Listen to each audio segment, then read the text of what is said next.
UPPL দল হিচাপে আজিৰ তাৰিখত আমি বহুত সক্ৰিয় হোৱাটো দেখিবলৈ পাইছোঁ আৰু শক্তিশালী হোৱাটো দেখিবলৈ পাইছোঁ।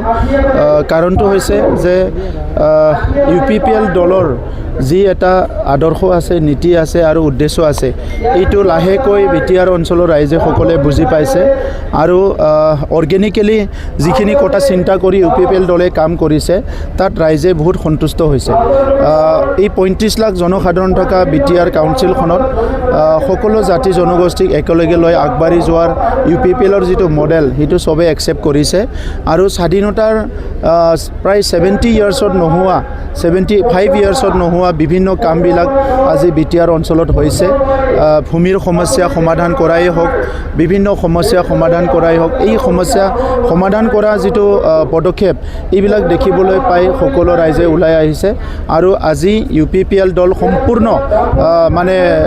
সম্পূৰ্ণ এটা দল এটা হিচাপে আত্মপ্ৰকাশ কৰিছে। ইয়াত সকলো জনগোষ্ঠী বিটিআৰ অঞ্চলত যি 26টা জনগোষ্ঠী আছে প্ৰত্যেকটো জনগোষ্ঠীৰ পৰা সদস্য এই দলত আছে, নেতাসকল এই দলত আছে আৰু শেহতীয়াভাৱে যোৱা এক বছৰত বিভিন্ন দলৰ ছাত্ৰ সংগঠনে হওক বা সামাজিক সংগঠনে হওক বা সাংস্কৃতিক সংগঠনে হওক, এই সংগঠনবিলাকৰ পৰা বিভিন্ন ৰিটায়াৰ্ড হোৱা বা ওলাই আহি বিভিন্ন ব্যক্তিসকলে আমাৰ দলত যোগদান কৰিছে।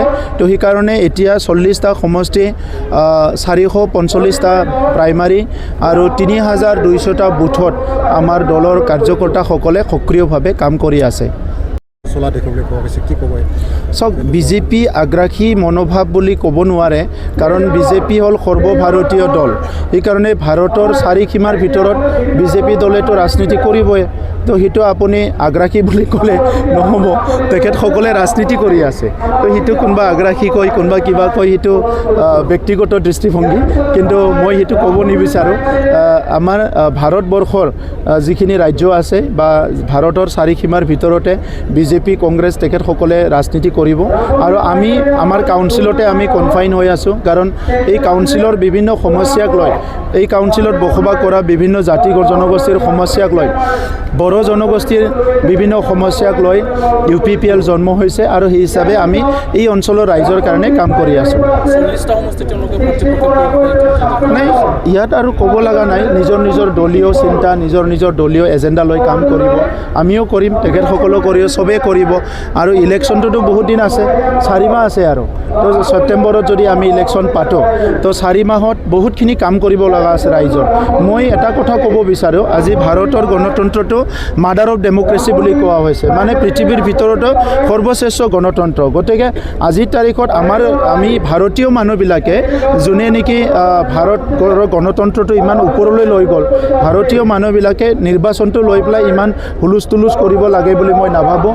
আজিকালি ভোটাৰসকলে বা ৰাইজে যথেষ্ট মেচিউৰ হৈছে, গতিকে তেখেতসকলে সিদ্ধান্ত ল'ব, আমি হুলস্থুলুচ কৰিলেও নকৰিলেও, কোনে ভাল কাম কৰিছে, কোনে ভাল চিন্তা কৰিছে, ইয়াৰ ওপৰত বিচাৰ কৰি ৰাইজে সিদ্ধান্ত ল'ব।